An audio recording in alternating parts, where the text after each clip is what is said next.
بسم اللہ الرحمن الرحیم۔ السلام علیکم ناظرین کرام، ہارون رشید کا ایک بیٹا تھا جس کی عمر تقریباً 16 سال کی تھی۔ وہ بہت کثرت سے زاہدوں اور بزرگوں کی مجلس میں رہا کرتا تھا اور اکثر قبرستان چلا جاتا۔ وہاں جا کر کہتا، تم لوگ ہم سے پہلے دنیا میں تھے، دنیا کے مالک تھے، لیکن اس دنیا نے تمہیں نجات نہ دی، حتیٰ کہ تم قبروں میں پہنچ گئے۔ کاش مجھے کسی طرح خبر ہوتی کہ تم پر کیا گزری ہے اور تم سے کیا کیا سوال و جواب ہوئے ہیں۔ وہ اکثر یہ شعر پڑھا کرتا، مجھے جنازے ہر دن ڈراتے ہیں اور مرنے والوں پر رونے والیوں کی آوازیں مجھے غمگین رکھتی ہیں۔ ایک دن وہ اپنے باپ بادشاہ کی مجلس میں آیا۔ اس کے پاس وزراء امراء سب جمع تھے اور لڑکے کے بدن پر ایک کپڑا معمولی اور سر پر ایک لنگی بندھی ہوئی تھی۔ اراکین سلطنت آپس میں کہنے لگے کہ اس پاگل لڑکے کی حرکتوں نے امیر المومنین کو بھی دوسرے بادشاہوں کی نگاہوں میں ذلیل کر دیا۔ اگر امیر المومنین اس کو تنبیہ کرے تو شاید یہ اپنی اس حالت سے باز آ جائے۔ امیر المومنین نے یہ بات سن کر اس سے کہا کہ بیٹا، تو نے مجھے لوگوں کی نگاہ میں ذلیل کر رکھا ہے۔ اس نے یہ بات سن کر باپ کو تو کوئی جواب نہیں دیا، لیکن ایک پرند وہاں بیٹھا تھا، اس کو کہا کہ اس ذات کا واسطہ جس نے مجھے پیدا کیا ہے، تو میرے ہاتھ پر آ کے بیٹھ جا۔ وہ پرند وہاں سے اڑ کر اس کے ہاتھ پر آ کر بیٹھ گیا۔ پھر کہا کہ اب اپنی جگہ چلا جا۔ وہ ہاتھ پر سے اٹھ کر اپنی جگہ چلا گیا۔ اس کے بعد اس نے عرض کیا کہ ابا جان، اصل میں آپ دنیا سے جو محبت کر رہے ہیں اس نے مجھے رسوا کر رکھا ہے۔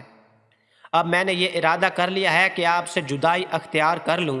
یہ کہہ کر وہاں سے چل دیا اور ایک قرآن شریف صرف اپنے ساتھ لیا۔ چلتے ہوئے ماں نے ایک بہت قیمتی انگوٹھی بھی اس کو دے دی کہ احتیاج کے وقت اس کو فروخت کر کے کام میں لائے۔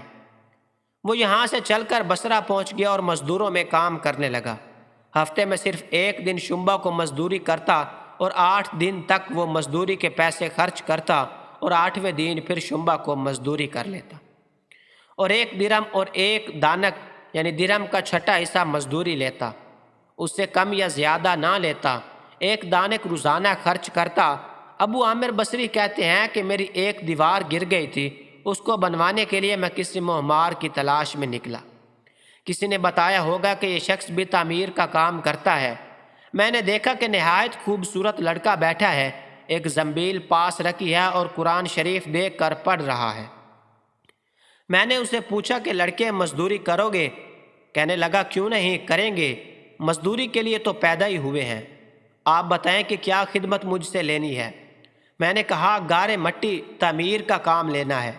اس نے کہا کہ 1 درہم اور 1 دانک مزدوری ہوگی اور نماز کے اوقات میں کام نہیں کروں گا، مجھے نماز کے لیے جانا ہوگا۔ میں نے اس کی دونوں شرطیں منظور کر لی اور اس کو لا کر کام پر لگا دیا۔ مغرب کے وقت جب میں نے دیکھا کہ اس نے 10 آدمیوں کے بقدر کام کیا، میں نے اس کی مزدوری میں 2 درہم دیے۔ اس نے شرط سے زائد لینے سے انکار کر دیا اور 1 درہم اور 1 دانک لے کر چلا گیا۔ دوسرے دن میں پھر اس کی تلاش میں نکلا، وہ مجھے کہیں نہ ملا۔ میں نے لوگوں سے تحقیق کیا کہ ایسی صورت کا ایک لڑکا مزدوری کیا کرتا ہے، کسی کو معلوم ہے کہ وہ کہاں ملے گا؟ لوگوں نے بتایا کہ وہ صرف شنبہ ہی کو دن مزدوری کرتا ہے، اس سے پہلے تمہیں کہیں نہیں ملے گا۔ مجھے اس کے کام کو دیکھ کر ایسی رغبت ہوئی کہ میں نے 8 دن کو اپنی تعمیر بند کر دی اور شنبہ کے دن اس کی تلاش کو نکلا۔ وہ اسی طرح بیٹھا قرآن شریف پڑھتا ہوا ملا۔ میں نے سلام کیا اور مزدوری کرنے کا پوچھا۔ اس نے وہی پہلی 2 شرطیں بیان کی، میں نے منظور کر لی۔ وہ میرے ساتھ آ کر کام میں لگ گیا۔ مجھے اس پر حیرت ہو رہی تھی کہ پچھلے شنبے کو اس اکیلے نے 10 آدمیوں کا کام کس طرح کر لیا۔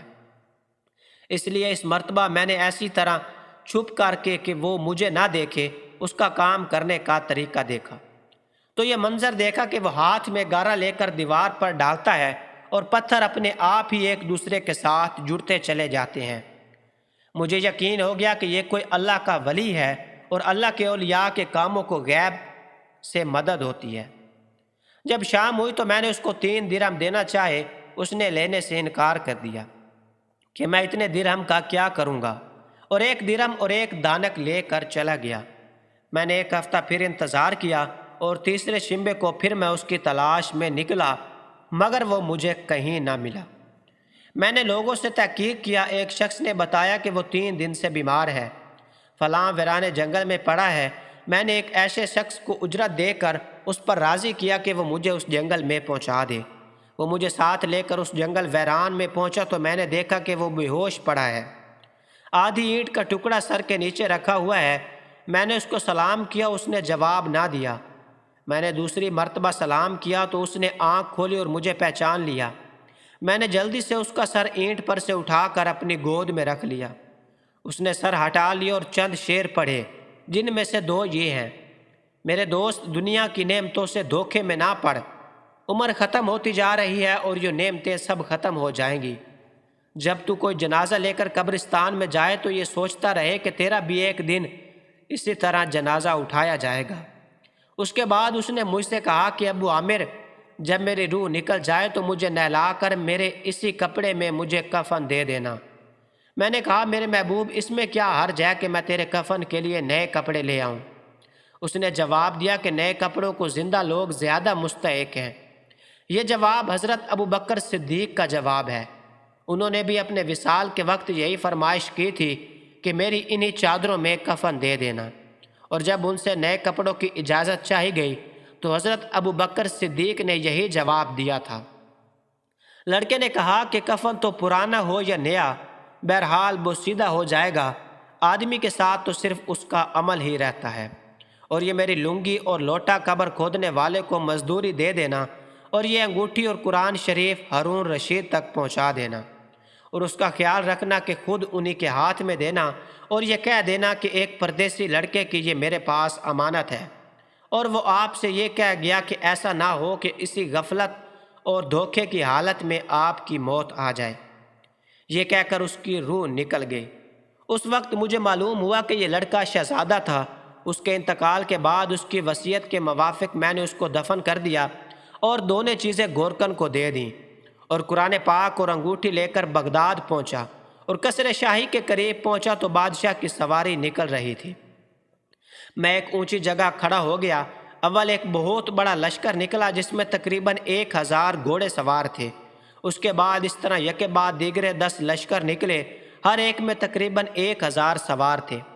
10ویں جتھے میں خود امیر المومنین بھی تھے۔ میں نے زور سے آواز دے کر کہا، اے امیر المومنین، آپ کو حضور اقدس صلی اللہ علیہ وسلم کی قرابت رشتہ داری کا واسطہ ذرا سا توقف کر دیجیے۔ میری آواز پر انہوں نے مجھے دیکھا تو میں نے جلدی سے آگے بڑھ کر کہا کہ میرے پاس ایک پردیسی لڑکے کی یہ امانت ہے جس نے مجھے یہ وصیت کی تھی کہ یہ دونوں چیزیں آپ تک پہنچا دوں۔ بادشاہ نے ان کو دیکھ کر پہچان لیا، تھوڑی دیر سر جھکایا، ان کی آنکھ سے آنسو جاری ہو گئے، اور ایک دربان سے کہا کہ اس آدمی کو اپنے ساتھ رکھو، جب میں واپسی پر آؤں گا تو اس سے ملاقات کروں گا۔